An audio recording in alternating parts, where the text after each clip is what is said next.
ici Sarah Charbonneau et je vous souhaite la bienvenue à l'émission La Clique. Cette semaine, on reçoit les comédiens Paul Doucet et Nour Belkiria et on s'offre une petite recette sur le grill en collaboration avec la distillerie des Appalaches.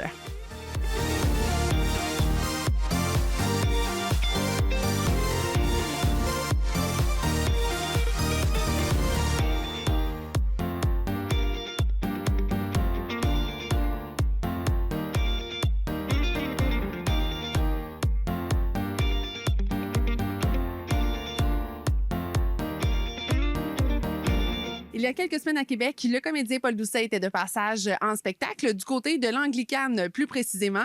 On a profité de sa belle visite pour jaser avec lui. Paul Doucet, merci beaucoup d'avoir accepté notre invitation à venir nous retrouver aujourd'hui sur La Clique. Avec grand plaisir, ça fait plaisir, merci. Parle-moi d'abord de l'idée que tu as eue pour ce projet-là, pour Trajectoire. Ça s'est fait sur une période. En fait, l'idée originale est venue de Josée Roussy, qui est directrice artistique du Centre de création et de diffusion de Gaspé. Nous, on a étudié ensemble il y a plusieurs années et puis on se connaît depuis longtemps. J'ai déjà joué dans une pièce qu'elle avait mis en scène à l'époque, sa première compagnie de théâtre il y a très, très longtemps. Et puis, en fait, elle voulait produire un show de théâtre et elle a pensé à moi. Ça, c'est la base, c'est ça. C'est devenu Trajectoire au fil du temps, au fil des discussions qu'on a eues, au fil des échanges qu'on a eus, parce qu'au début, on ne savait pas vraiment. Il y avait des consignes. Il fallait que ça soit simple, que ça se voyage bien pour qu'on puisse le tourner. Il fallait que ça soit le plus possible avec des normes, on va dire COVID-proof, là, pour essayer justement de pas trop de gens sur scène, pas si, pas ça. Bon. Fait qu'il y avait toutes sortes de contraintes comme ça. En même temps, on travaillait un peu dans le vide. On savait pas si on allait faire le show ou pas. Parce que on était dans, on va le faire un jour. Je sais qu'on va le faire un jour parce que oui, on va tous s'en sortir un jour. Mais on savait pas quand est-ce que ça allait se passer. Alors, on a travaillé un peu comme ça au début. Puis c'est au fil d'échanges qu'en fait, la décision finale de dire, ouais, ça va être ça le show, ça s'est pris en résidence de création en novembre à Gaspé. J'avais différentes idées, différentes affaires, puis à un moment donné, ça a juste pris forme comme ça. Puis on a arrêté parce qu'il fallait arrêter à un moment donné un concept. Un choix. Il fallait faire un choix, il fallait faire un concept. Et puis, on a sauté là-dedans. Et le reste, ça a été vraiment une espèce de travail de mémoire, un travail de faire des liens aussi. Moi, je voulais qu'il y ait une espèce d'universalité, que ça parle un peu à tout le monde. En même temps, je voulais lever le voile un petit peu sur le métier d'acteur,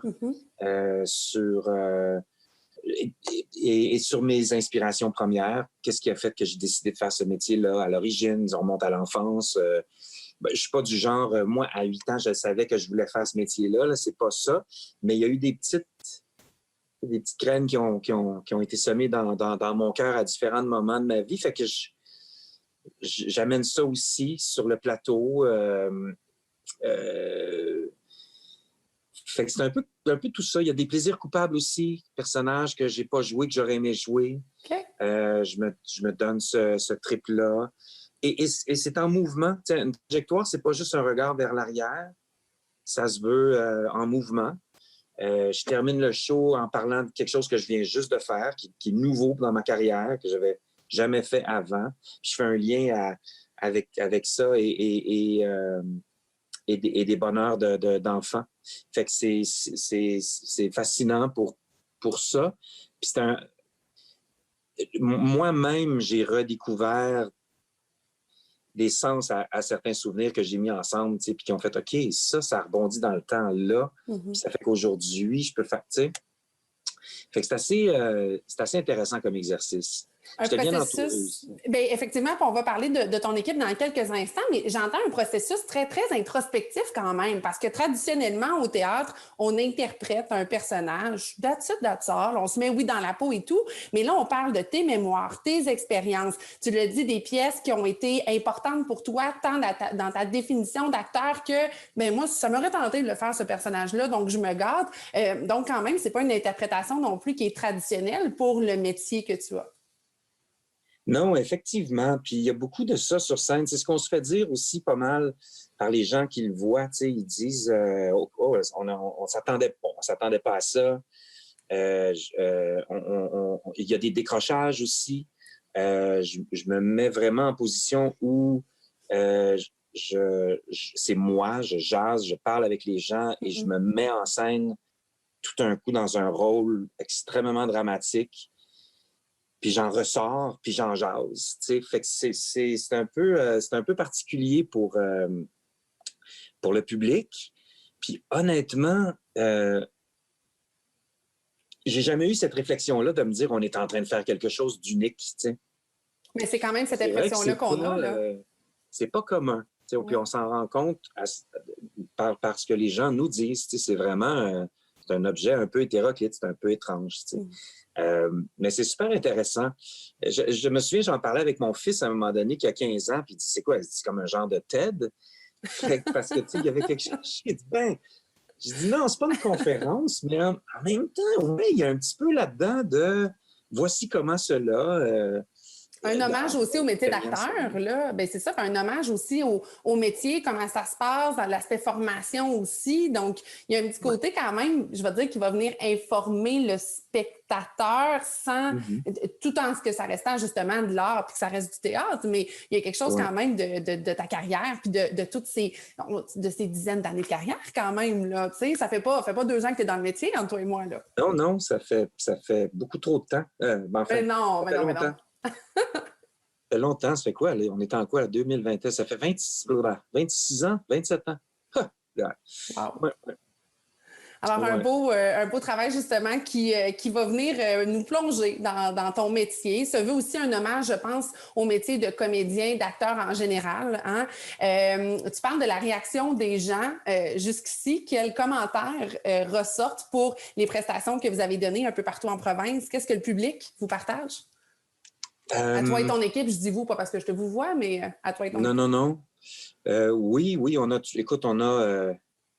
c'est sûr qu'on arrive puis on fait un show qui est assez... Tu sais, moi, je voulais éliminer le 4e mur le plus possible. Je voulais vraiment être en relation avec les gens. C'est pas interactif quand même, là, mais tu sais, je m'adresse aux gens directement. Les commentaires que je reçois, c'est humain. C'est touchant. Il y a une dame qui m'a dit l'autre soir, j'ai trouvé ça super intéressant, puis j'en ai parlé à d'autres qui m'ont dit, ben oui, on le fait par automatisme, on tombe là-dedans. Elle dit, en vous écoutant, elle dit, je regardais votre show, puis en même temps, je me faisais ma propre trajectoire. Elle dit, je pensais à moi, à mon enfance, à des influences à l'enfance, à des moments dans ma vie qui ont été plus difficiles ou à des... Fait que c'est fascinant, ça, de se dire, OK, ça fait voyager les gens aussi dans leur intérieur à eux. Quand tu défends une pièce, tu te dis, bon, les gens n'aiment pas ça, on peut mettre ça sur le dos de l'auteur. Mais là, c'est très personnel. Là. Mais là, c'est moi. C'est moi qui l'ai scripté, c'est mes souvenirs. Fait que si les gens s'ennuient, c'est pas mal ma responsabilité. Fait que c'est stressant. À date, ceux qui ont pas aimé me l'ont pas dit, en tout cas. Parce qu'à date, tous ceux qui m'ont parlé ont aimé. Le plan de match pour cette pièce-là, comment tu veux la livrer, pendant combien de temps, à combien d'endroits? Comment tu vois ce projet-là évoluer dans le temps, dis-moi? Moi, je souhaite que ça continue parce que ça peut continuer et ça peut bouger. En fait, ça peut continuer à se transformer. Le temps qu'on fasse le tour puis qu'on voit toute la province, on peut rouler ça pendant 3 ans. Là, fait que c'est une question de disponibilité. Moi, j'en ai à l'automne. Puis je vais voir comment les choses vont se placer, mais je le souhaite parce que c'est mon but là-dedans, c'était de rencontrer les gens, d'aller à la rencontre du public, puis d'avoir plus un contact un peu plus direct. T'sais. Absolument. Puis je vais t'en souhaiter plusieurs contacts comme ceux-là. Souhaitons-le, ton projet Trajectoire puisse reprendre cet automne. Puis on a vraiment hâte de te revoir et te recevoir en vrai sur la Clique. Ce sera un plaisir que tu reviennes avec nous quand tu veux. Merci beaucoup. J'accepte cette invitation d'emblée. Merci beaucoup. Au retour de la pause, soyez là, on s'offre une petite recette sur le feu en collaboration avec la distillerie des Appalaches.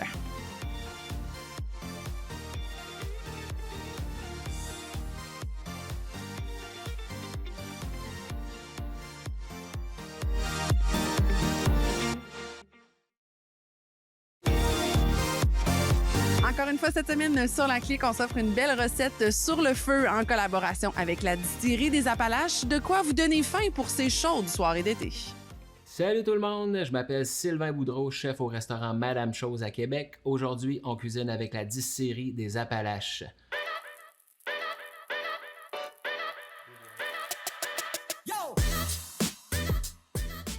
On se fait un bon burger gourmand, burger évidemment à base du moins 40 qui sera dans notre sauce et dans une confiture de bacon. On se concentre sur la confiture de bacon, donc ce que ça vous prend, des oignons hachés, de l'ail, évidemment du bacon, de la cassonade, du vinaigre de cidre et du sirop d'érable. On commence ça. Vraiment simple.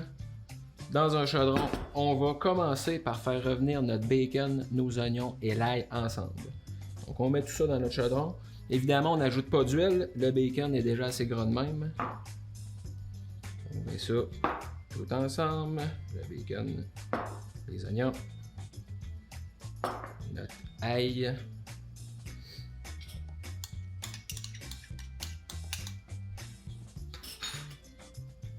On s'en va au poêle et on fait revenir ça un bon 10 minutes, je vous dirais. Au bout de notre 10 minutes, votre bacon va être cuit. Ce qu'on veut, c'est que le bacon soit cuit, mais ne soit pas croustillant. On veut qu'il reste mou, qu'on soit capable de bien le broyer pour avoir une texture intéressante dans notre confiture. Quand notre bacon est cuit, c'est là qu'on ajoute notre sirop d'érable.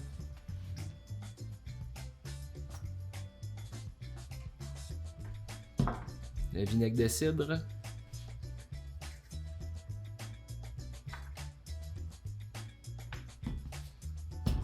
Et notre élément vedette, le moins 40 de la distillerie des Appalaches.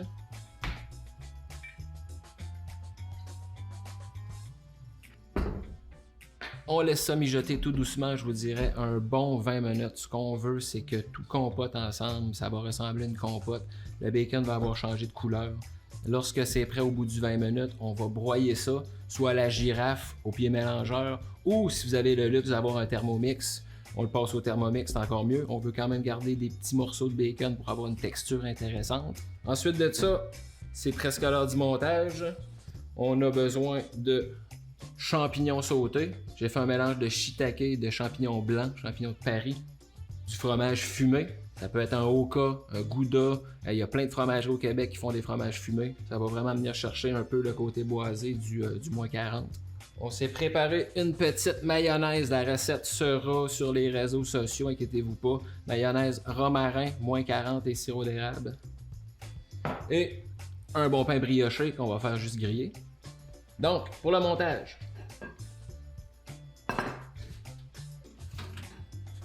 C'est chaud. Je mets ça là.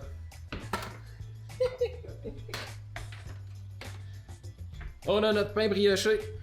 On va se prendre une bonne cuillère de mayo au romarin, moins 40 et sirop d'érable. On en met sur notre pain en bas. On en met aussi sur notre pain en haut. On aime ça, la mayo. Il faut que ça soit bien généreux. Nos champignons qu'on a fait sauter.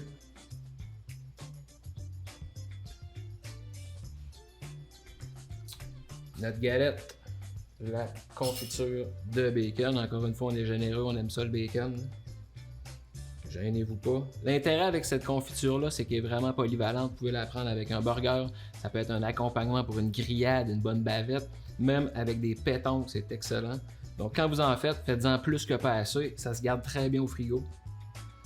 Et on adore ça. On vient tartiner notre confiture de bacon. Ça ressemble un peu à une rillette, si on veut, mais à base de bacon.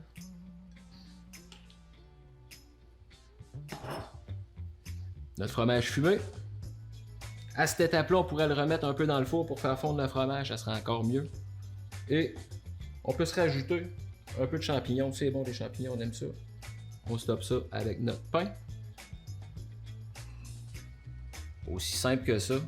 Burger, mayo romarin, moins 40 et sirop d'érable, confiture de bacon, le fromage fumé, les champignons sautés sur pain brioché. Bon appétit tout le monde. Alors, c'était Sylvain Boudreau, chef au restaurant Madame Chose pour le groupe Resto Plaisir. Les recettes seront disponibles sur les réseaux sociaux de la Distillerie des Appalaches et de Resto Plaisir. N'hésitez pas à laisser des commentaires, poser des questions, ça va nous faire plaisir de vous répondre. Encore une fois, bon appétit et à la prochaine!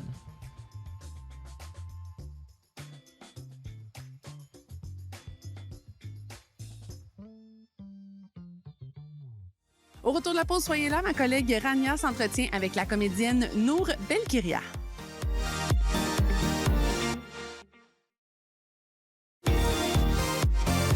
Aujourd'hui sur La Clique, on rencontre pour vous la comédienne Nour Belkiria, elle qui est de la belle distribution de la nouvelle émission Doute raisonnable. C'est ma collègue Rania qui a eu le plaisir de s'entretenir avec elle. Allô Nour! Comment ça va? Salut Rania, ça va et toi? Très ravie de faire cette interview avec toi aujourd'hui parce que tu es une découverte pour moi. Ça fait pas très longtemps que je te connais. Donc pour commencer, Nour, tu es une actrice jeune, tu es une actrice tuniso-canadienne québécoise et tu habites à Montréal depuis que tu as l'âge de 18 ans à peu près. Exact, ouais, ça fait 7 ans que je suis à Montréal. Tu es venue faire tes études ici en droit à l'Université de Montréal. Et puis, exactement. Le destin t'a amené vers une carrière dont tu rêvais en fait. Tu rêvais ouais. Actrice. Mais je vais commencer avec la plus grande réalisation, ok? Donc, je ne peux pas bien sûr passer à côté d'Antigone, qui est un film de la grande Sophie Deraspe, la réalisatrice du film. Et le film, il a remporté le prix du meilleur film canadien de fiction au Toronto International Film Festival. Ouais, quand même, ouais, c'est fou. Quand tu le dis comme ça, je le réalise toujours pas, moi, jusqu'à aujourd'hui. Quelques jours plus tard, Antigone était choisie pour représenter le Canada dans la course à l'Oscar du meilleur film international. Ouais.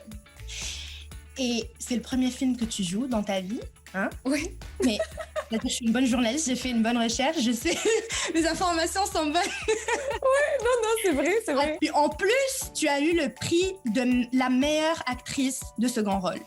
Ça me donne des frissons quand tu le dis comme ça. Parle-moi, j'arrive à ma question là, ok? Mais tu vas me parler de cette prestigieuse expérience, de ce qu'elle représente pour toi, puis tu vas me dire si c'est l'expérience qui t'a ouvert les portes. Oh, complètement. Ok, si on parle juste d'Antigone à la base, j'avais aucune idée dans quoi je m'embarquais. Enfin, c'était juste l'opportunité d'une vie en fait qui s'est présentée parce que ils recherchaient des personnes maghrébines pour composer la famille d'Antigone. Donc déjà ça court pas les rues ce genre d'opportunité à Montréal malheureusement. Il manque beaucoup de diversité et même si on est en train de faire des efforts pour que ça avance et que ça évolue, on a encore beaucoup de marge je pense. Et donc voilà, je me sentais hyper chanceuse d'être tombée sur ce projet puis oui, ça m'a complètement ouvert les portes. Moi j'avais aucune idée de l'impact qu'allait quand je faisais le film, quand je jouais dedans, je me rendais compte que c'était vraiment quelque chose de gros parce que j'étais juste fascinée par l'histoire en général, par l'interprétation de l'histoire que Sophie en a faite. Et juste, j'étais vraiment juste fascinée par tout ce qui se passait à l'instant même. Mais je me rendais pas compte de l'impact qu'allait avoir ce film sur les autres et surtout l'impact à l'international, quoi. Exactement, parce que cette histoire, en fait, elle a été déjà travaillée auparavant, mais ça n'a pas eu autant d'impact. Donc, la relecture que Sophie a fait de ce film-là, c'est quelque chose... C'est poignant, complètement. Très positive en général, vraiment généralement très positive. Et tu as fait partie d'un gros projet. Et mon Dieu, quand tu parles de diversité...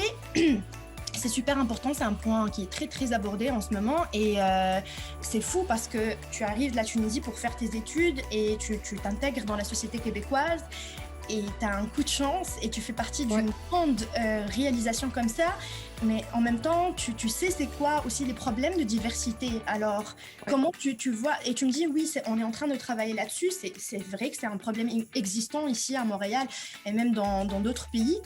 En fait, là, on est à Montréal, donc on parle de Montréal, mais ça existe dans d'autres villes, dans d'autres pays. Et franchement, comment tu le vois? Est-ce que maintenant, par rapport aux personnes qui le vivent encore, qui n'ont pas encore eu ce coup de chance, et c'est pas question de coup de chance. Oui, tu as eu un coup de chance, mais tu as travaillé fort. Tu as rêvé longtemps aussi de faire ça. Tu as cherché l'opportunité, j'en suis certaine. Tu l'as visualisé énormément. Donc, qu'est-ce que tu dis aux personnes qui n'ont pas eu ce coup comme toi? De continuer à y croire, de participer au maximum de projets qu'ils trouvent. Franchement, juste comme faire des vidéos dans la rue, faire des vidéoclips, juste être là, être visible et montrer qu'on est là. Se faire remarquer. Exactement, juste se faire remarquer parce que c'est juste comme ça qu'on va arriver à bousculer un peu les codes, tu vois. Donc, et je suis sûre qu'on va y arriver. Et puis, il y a déjà de plus en plus de monde qui parle de ce manque de diversité parce que ça commence à déranger le manque de représentativité. Le fait que les personnes qui regardent ça n'arrivent pas à se projeter, n'arrivent pas à se visualiser dans les personnes qui interprètent ces rôles-là, quoi. Tout à fait. C'est ça. Donc, il faut faire comme Nour. Il faut vraiment prendre tout ce qu'il y a à prendre. C'est ça. Ouais, c'est ça. Ne rater aucune opportunité. Parfait. Là, je veux savoir quelles sont tes inspirations québécoises dans le monde du cinéma ou dans ce monde-là en général, tout domaine connexe et dans la vie quotidienne. Tes inspirations québécoises, je veux que tu m'en parles. Mes inspirations québécoises. Alors, moi déjà, je pense... J'ai fait tout à l'heure un petit live sur Instagram. Puis, Momi, je pense... Oui. En fait... Le réalisateur, hein? Oui, complètement. Le grand et unique. Le grand et unique Xavier Dolan, bien sûr, mais c'est parce qu'en plus, c'était le premier film québécois que j'ai vu de ma vie, Momi. Comme je t'ai dit tout à l'heure, on était arrivés en 2014, ma famille et moi, et donc moi et ma sœur, on était partis au cinéma. On savait pas ce que c'était, Momi. On s'est dit, bon, on va choisir un film, on va rentrer, on va regarder un film. Et c'était Momi. Et je comprenais pas pourquoi la salle était aussi remplie. Parce que je connaissais pas Xavier Dolan, je connaissais rien encore de ce monde-là. Et je me suis pris une claque énorme, quoi. Avec le jeu d'Anne Dorval, avec le jeu de Suzanne Clément, qui est, mon Dieu, époustouflante dans ce film. Antoine-Olivier Pilon aussi, qui était tellement bon, tellement juste dedans. Donc tout ça m'a marqué et je pense que j'ai commencé à avoir envie de faire partie de ce milieu-là, tu vois. Je me disais, il y a du cinéma de qualité, il y a du bon travail ici, il y a de vrais acteurs qui donnent envie, tu vois, de faire ce métier. Donc, j'avais envie d'appartenir à ce milieu, je pense, à partir de là. Mon Dieu, c'est encore une question d'hasard. Tu rentres dans le cinéma, tu regardes un film et c'est un des films québécois les plus frappants de l'histoire cinématographique du Québec. Exact. Donc, c'était... je sais pas ce qui se passe. L'univers te demande, là, Nour. C'est ça qui t'est arrivé.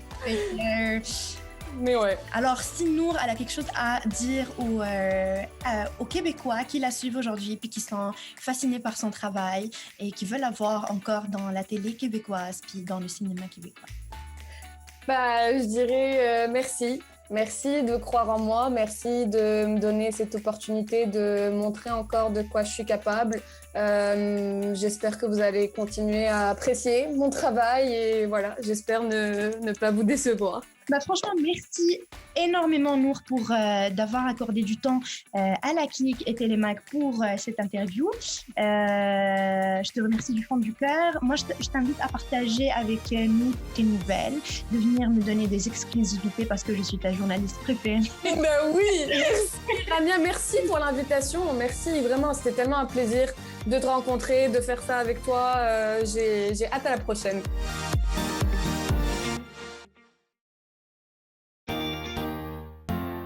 Alors voilà, c'est ainsi que se conclut l'émission pour cette semaine, en espérant que vous ayez apprécié nos différentes rencontres. Pour revoir nos précédentes émissions de La Clique, je vous invite sur le télémag.tv ou encore sur le laclique.com. Et bien sûr, pour être à l'affût de tout ce qui se passe, je vous invite à nous suivre sur les réseaux sociaux.